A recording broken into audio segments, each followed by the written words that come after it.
تمہارے بارے میں ساری خبر دے دی ہے میرے آقا نے، واہ واہ واہ واہ، سب کچھ بتا دیا ہے تم کیسے ہوگے۔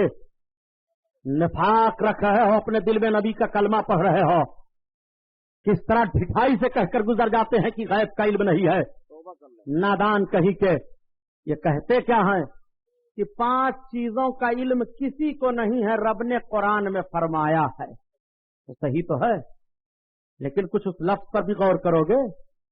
قرآن میں رب ارشاد فرماتا ہے کوئی نفس نہیں جانتا، کوئی جان نہیں جانتی ہے وہ کل کہاں مرے گا، بارش کب ہوگی، ماں کے پیٹ میں کیا ہے، قرآن میں ہے۔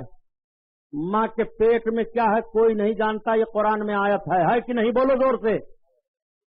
اور الٹرا ساؤنڈ کیا بتا رہا ہے؟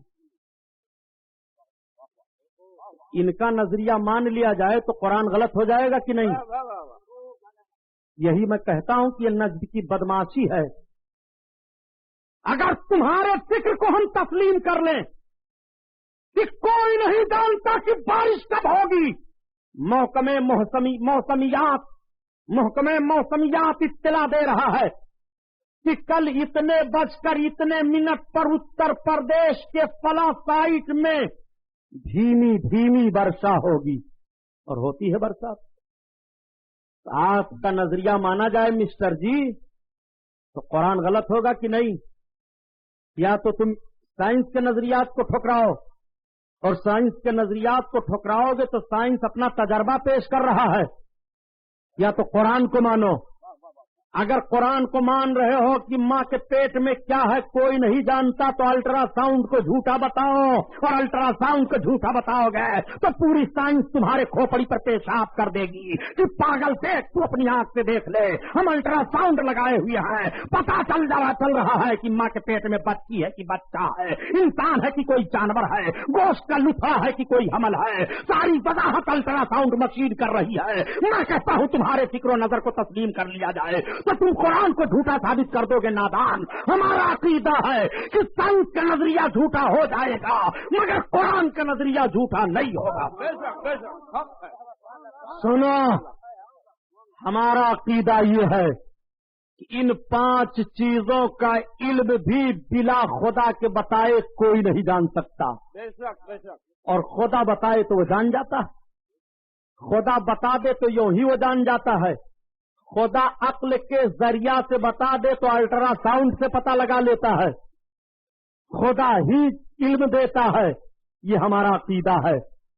اور لفظ جو قرآن شریف میں ہے وہ تدری ہے، تدری، ادراک کہتے ہیں اپنی، عالموں نہیں ہے، وہاں ادراک کا معاملہ ہے، ادراک پڑھا لکھا طبقہ غور کرے، بھنگار تولنے سے کام نہیں بنے گا۔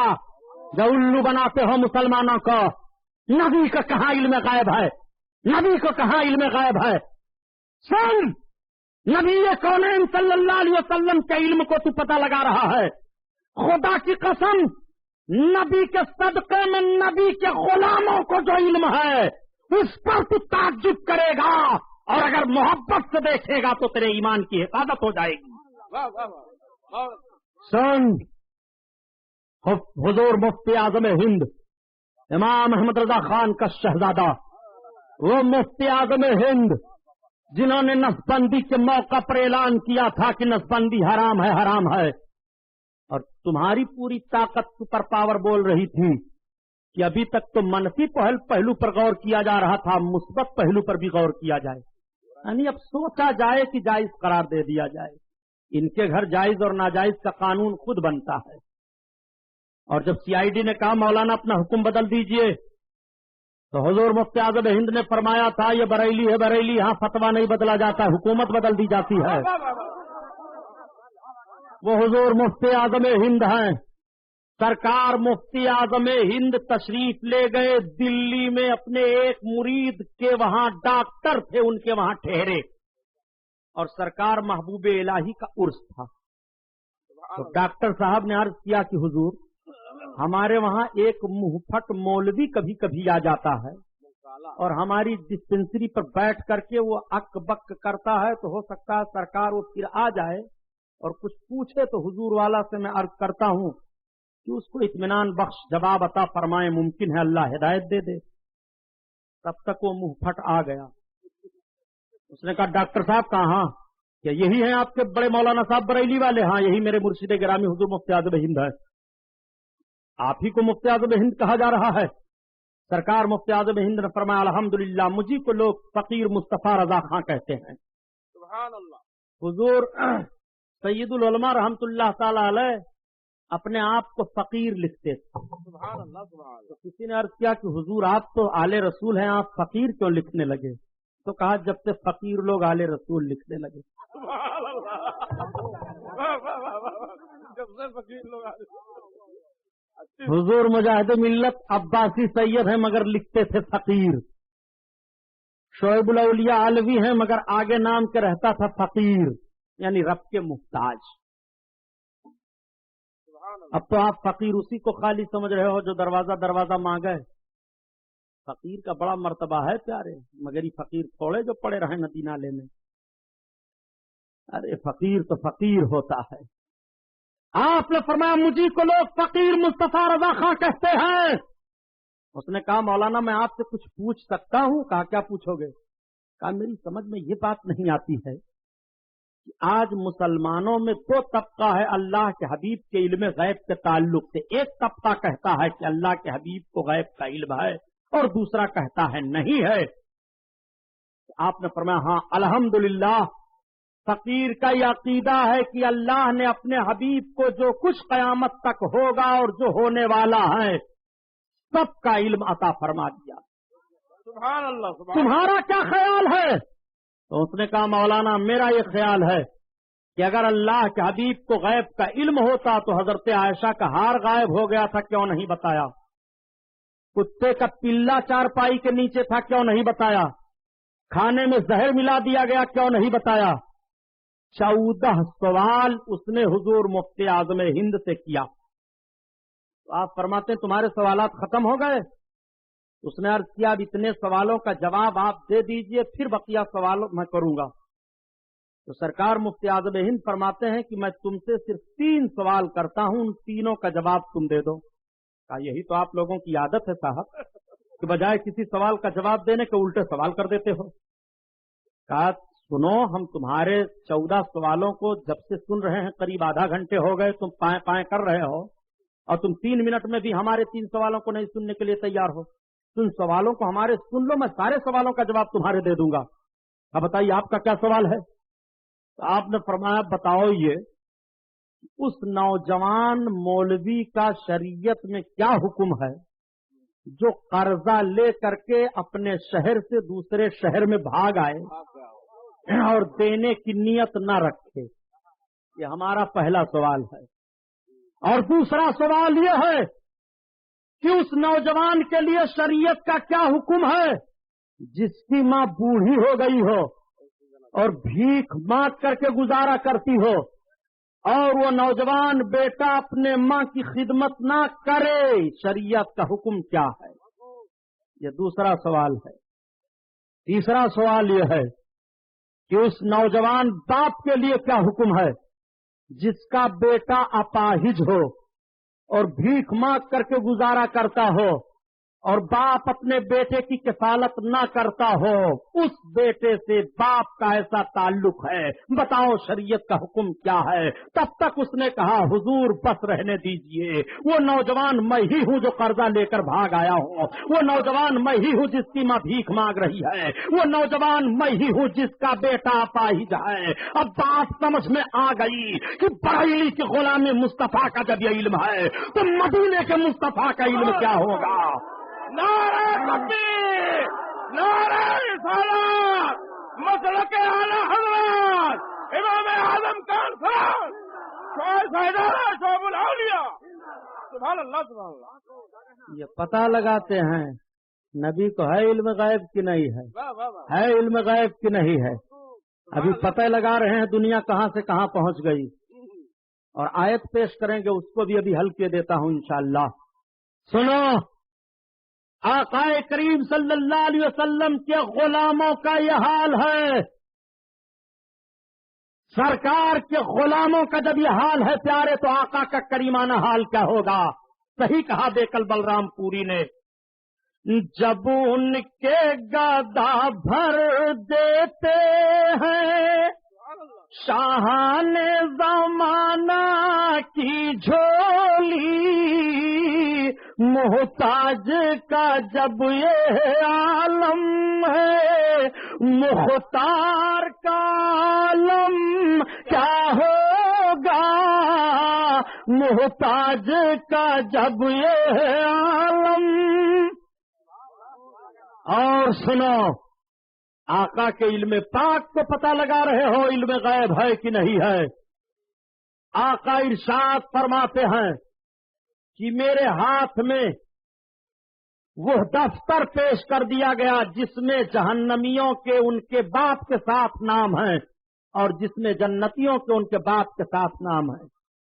سرکار فرماتے ہیں میں جانتا ہوں کتنے لوگ جنتی ہیں کتنے جہنمی ہیں، سب کو پیش کر دیا گیا، سب کچھ بتا دیا گیا۔ رب تعالیٰ قرآن میں بیان فرماتا ہے وَعَلَّمَكَ مَا لَمْ تَكُنْ تَعْلَمْ وَكَانَ فَضْلُ اللَّهِ عَلَيْكَ عَظِيمًا۔ محبوب جو کچھ تم نہیں جانتے تھے وہ سب کچھ تمہیں تمہارے رب نے بتا دیا، اور تم پر تمہارے رب کا بڑا فضل ہے۔ اب تمہارے ہی بقول کہ اگر میرے آقا کچھ نہیں جانتے تھے تو سرکار نے وہ سب کچھ بتا دیا، آقا کو رب نے سب کچھ سرکار کو بتا دیا جو سرکار نہیں جانتے تھے۔ اور میرے آقا جب دنیا سے جا رہے ہیں تو دنیا کا کوئی ذرہ ایسا نہیں ہے جو نبی کے علم پاک کے آگے پوشیدہ ہو۔ سبحان اللہ سبحان اللہ، بہت خوب۔ ارے بھائی تھوڑی دیر آپ اور موقع دیں، تھوڑی دیر درود شریف پڑھ لیجیے۔ اللہم صلی علی سیدنا مولانا محمد وعلی آلہ وبارک وسلم۔ صلاۃ و سلام علیک یا رسول اللہ صلی اللہ تعالی علیہ وسلم۔ آقا کریم صلی اللہ علیہ وسلم کے علم پاک کے تعلق سے قرآن کی آیت سنو۔ رب بیان فرماتا ہے وما هو علی الغیب بضنین، اے محبوب تم غیب کی باتوں کے بتانے پر بخیل نہیں ہو۔ میرے آقا غیب کی باتیں بتا رہے ہیں۔ رب تعالیٰ دوسری آیت کریمہ میں ارشاد فرماتا ہے کہ اللہ تعالیٰ اپنے غیب پر کسی کو مطلع نہیں فرماتا سوائے اپنے پسندیدہ رسولوں کے۔ اپنے پسندیدہ رسولوں کو غیب کی باتیں بتاتا ہے۔ یہ تمہارے رب کا قرآن میں بیان ہے۔ اور جو آیت کریمہ یہ ہے کہ غیب کا علم علاوہ اللہ کے کوئی نہیں جانتا جیسے علوم خمسہ، اور دوسری آیت کریمہ مفسرین کرام تطبیق فرماتے ہیں کہ جو نہ جاننے والی غیب کی آیت کریمہ ہیں اور جو جاننے والی آیت کریمہ ہیں دونوں میں تطبیق اس طرح سے ہوگی کہ رب کا علم قدیم ہے ذاتی ہے اور محبوب کا علم عطائی ہے حادث ہے۔ رب تعالیٰ اپنے نے محبوب کو عطا کیا ہے، رب کا علم ذاتی طور پر ہے اور محبوب کا علم عطائی طور پر ہے۔ جب عطائی اور ذاتی کا فرق کر لوگے تو تمہارا عمل ان آیتوں پر بھی ہو جائے گا جن آیتوں میں علم غیب کا انکار کیا گیا ہے، اور ان آیتوں پر بھی ہو جائے گا جن آیتوں میں علم غیب کی اثبات ہے۔ سبحان اللہ سبحان اللہ۔ اور اگر صرف یہی مانو گے کہ نبی کو علم غیب نہیں ہے تو پھر عطائی والے آیات کریمہ جو ہیں ان کا انکار لازم آئے گا۔ اس لیے تمہیں تسلیم کرنا پڑے گا کہ آقا کا علم عطائی ہے اور رب کا علم ذاتی ہے، قدیم ہے، کسی کی عطا سے نہیں ہے، اور رب نے اپنے محبوب کو اپنے محبوب کے محبوبوں کو علم غیب عطا فرمایا ہے۔ پیارے علم غیب کا حال تو یہ ہے کہ 200 برس 300 برس کی خبریں اولیاء کرام دے ڈالے ہیں۔ یہ حال تھا آقا کریم صلی اللہ علیہ وسلم کے علم پاک کو تم سوچ رہے ہو۔ اور سنو، نبی کے لفظ کی بھی تشریح کر دوں تاکہ آپ کو معلوم ہو جائے۔ جو کہے کہ نبی کو غیب کا علم نہیں ہے اس سے پوچھ لو کہ تم لفظ نبی کا ٹرانسلیشن کرو، نبی کا ترجمہ بتاؤ، ڈکشنری کی کتابوں میں دیکھو کہ نبی کا معنی کیا ہوتا ہے۔ آؤ، المنجد ایک لغات کی کتاب ہے، اس کا لکھنے والا ایک عیسائی ہے، وہ لکھتا ہے النبی ہوا مخبر عن الغیب، نبی وہ ہے جو غیب کی باتیں بتاتا ہے. اور مصباح اللغات ایک کتاب ہے لغات کی، وہ حفیظ جالن بھری کی لکھی ہوئی ہے، اس کے صفحہ 532 پر لکھا ہے نبی کا معنی کی غیب کی باتیں بتانے والا.